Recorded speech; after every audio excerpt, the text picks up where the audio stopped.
तो चलिए सीधे पॉइंट पर आते हैं। आज हम इंटरनेट के उस फिजिकल और लॉजिकल स्ट्रक्चर को डीकोड करने वाले हैं जो एक अदृश्य क्लाउड की तरह दिखता तो है, पर दरअसल एक बहुत ही वेल ऑर्गेनाइज्ड सिस्टम है। हम हर दिन हर घंटे इंटरनेट का यूज करते हैं, राइट? पर क्या कभी इस बात पर ध्यान दिया गया है कि आखिर ये इंटरनेट एक्चुअली में है क्या? ये कोई जादू नहीं है दोस्तों, ये दरअसल तारों, राउटर्स और रूल्स का एक बेहद कमाल का जाल है। अगर इसको बिल्कुल सिंपल शब्दों में समझें तो इंटरनेट दुनिया का सबसे बड़ा कंप्यूटर नेटवर्क है। एक तरह से ये नेटवर्क्स का नेटवर्क है जो पूरी दुनिया के अरबों डिवाइसेस को आपस में जोड़े हुए हैं। और इसकी शुरुआत पता है कब हुई थी? 1969 में आरपा नेट के साथ, जब हिस्ट्री में पहली बार किसी कंप्यूटर को रिमोटली एक्सेस किया गया था। उस एक छोटे से रिमोट कनेक्शन ने आज के इस विशाल डिजिटल संसार की नींव रखी थी। तो आज हम किन चीज़ों पर फोकस करने वाले हैं? पहले देखेंगे नेटवर्क्स का नेटवर्क और इनका कैटेगराइजेशन, फिर आएंगे आईएसपीज और इंटरनेट बैकबोन पर, उसके बाद standard internet protocols, public versus private networks और आखिर में समझेंगे इंटरनेट सर्विसेज को। बस यही है हमारा रोड मैप। नेटवर्क टैक्सोनॉमी यानी नेटवर्क्स को उनके फिजिकल स्केल के आधार पर कैसे बांटा जाता है, आइए ये देखते हैं। पूरे दुनिया के नेटवर्क को समझने के लिए एकदम छोटे फिजिकल स्केल से शुरुआत करनी होगी। सबसे छोटा होता है पैन यानी पर्सनल एरिया नेटवर्क, जैसे हमारा मोबाइल और उससे जुड़ा ब्लूटूथ हेडसेट। बस कुछ ही मीटर्स की रेंज होती है। थोड़ा और जूम आउट करें तो मिलता है लैन यानी लोकल एरिया नेटवर्क। ये किसी एक बिल्डिंग या कैंपस तक सीमित होता है, जैसे ऑफिस के कंप्यूटर्स जो एक ही प्रिंटर शेयर कर रहे हों। उसके बाद आता है मैन यानी मेट्रोपॉलिटन एरिया नेटवर्क। इसकी रेंज 100 किलोमीटर तक हो सकती है, जिसका सबसे बड़ा एग्जाम्पल है किसी शहर का केबल टीवी या ब्रॉडबैंड नेटवर्क।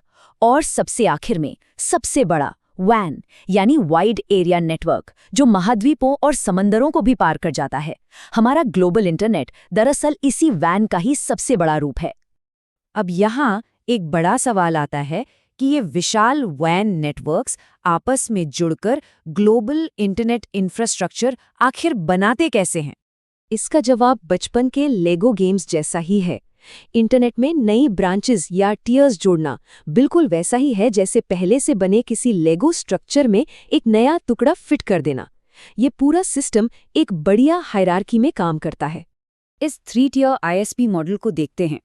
इससे पूरी तरह क्लियर हो जाता है कि कैसे हमारे घरों या ऑफिसेज के लोकल नेटवर्क्स पहले रीजनल नेटवर्क से और फिर वो रीजनल नेटवर्क्स सीधे ग्लोबल इंटरनेट बैकबोन से जुड़ जाते हैं।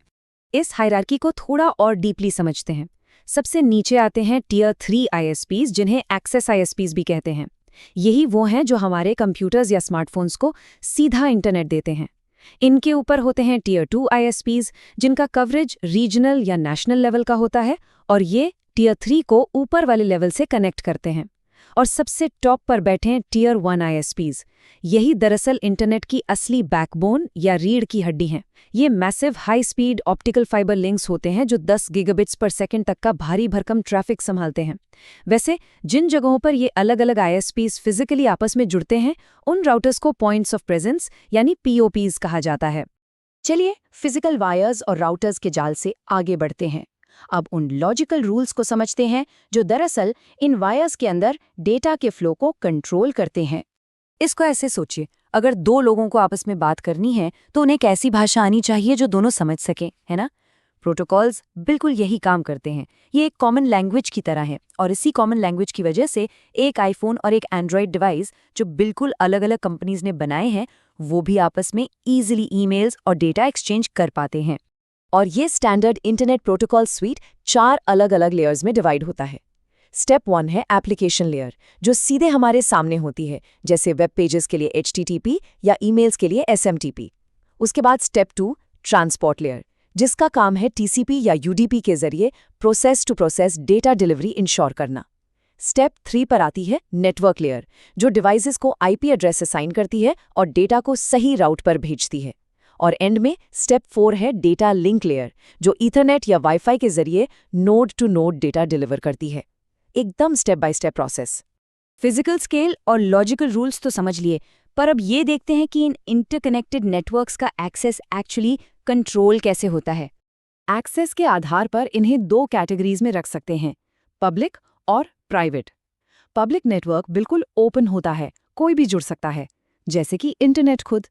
पर ओपन होने की वजह से ये लीस्ट सिक्योर होता है। वहीं दूसरी तरफ है प्राइवेट नेटवर्क, जैसे किसी कंपनी का अपना इंट्रानेट। यहाँ आने जाने पर स्ट्रिक्ट पाबंदी होती है। बिना प्रॉपर आईडी पासवर्ड या ऑथेंटिकेशन के एंट्री नहीं मिलती, जो इसको बेहद सिक्योर बनाता है। जब एक डिवाइस इन आईएसपीज के जाल और प्रोटोकॉल्स को क्रॉस करके सक्सेसफुली कनेक्ट हो जाता है, तब एक्चुअली क्या होता है? इस चार्ट को देखिए। जब कनेक्शन बन जाता है, तब हम 4 मेन कैटेगरीज की इंटरनेट सर्विसेज का इस्तेमाल करते हैं, जो डेटा एक्सचेंज करने में मदद करती हैं। सबसे पहली कैटेगरी है कम्युनिकेशन सर्विसेज, जैसे ईमेल भेजना, इंस्टेंट मैसेजिंग या वीओआईपी के जरिए वॉइस कॉल्स करना। दूसरी है इंफॉर्मेशन रिट्रीवल, जैसे किसी वेबसाइट से फाइल डाउनलोड करने के लिए एफटीपी का यूज करना। तीसरी कैटेगरी वेब सर्विसेज की है, जो इंटरनेट पर मौजूद अलग-अलग एप्लीकेशंस को आपस में इंटरैक्ट करने देती है। और चौथी सबसे फेमस कैटेगरी है वर्ल्ड वाइड वेब, यानी कि WWW। यही वो सर्विस है जो हाइपरलिंक्स का यूज करके दुनिया भर के सर्वर्स पर रखी वीडियोस, ऑडियोज और टेक्स्ट डॉक्यूमेंट्स को सीधे हमारी स्क्रीन पर ले आती है।